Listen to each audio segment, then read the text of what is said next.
C'est une étude portant sur cancer et les exposomes, tout au moins une partie, dans l'Ouest Guyane. Une cohorte de 550 patients où nous avons étudié les exposomes externes spécifiques tels que les virus, ou tout au moins certains, et les exposomes internes, hypertension, diabète et obésité.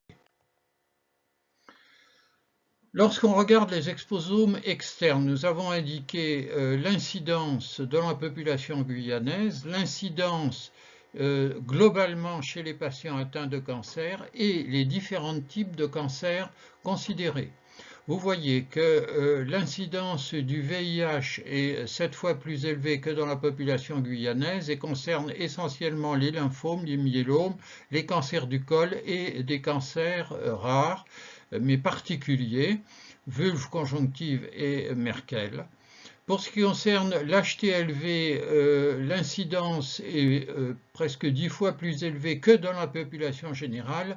Par contre, le cancer qui est concerné le plus souvent, c'est l'ATL, puisque ça fait partie de la définition. Mais il y a aussi d'autres cancers. Le VHB est retrouvé 2 fois plus souvent que dans la population générale chez les patients atteints de cancer, mais essentiellement les carcinomes hépatocellulaires. Nous n'avons pas étudié HPV, HHV8 et Helicobacter pylori. Pour les exposomes internes, vous le voyez, même disposition.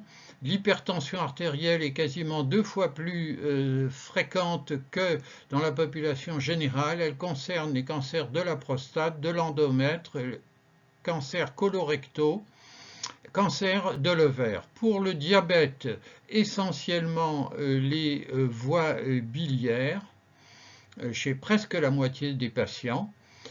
Pour l'obésité, cela concerne essentiellement les femmes. Elle est globalement aussi incidente dans la population des patients atteints de cancer que dans la population générale. Et d'autre part, elle concerne essentiellement les cancers de l'endomètre et à une moindre mesure, cancer du sein, du col, de l'ovaire. Il n'y a pas de spécificité tumorale pour le syndrome métabolique. Alors en conclusion, ces résultats montrent l'importance d'analyser les sérologies virales orientées par les diagnostics, la prise en charge évidemment des patients VIH+, la vaccination VHB.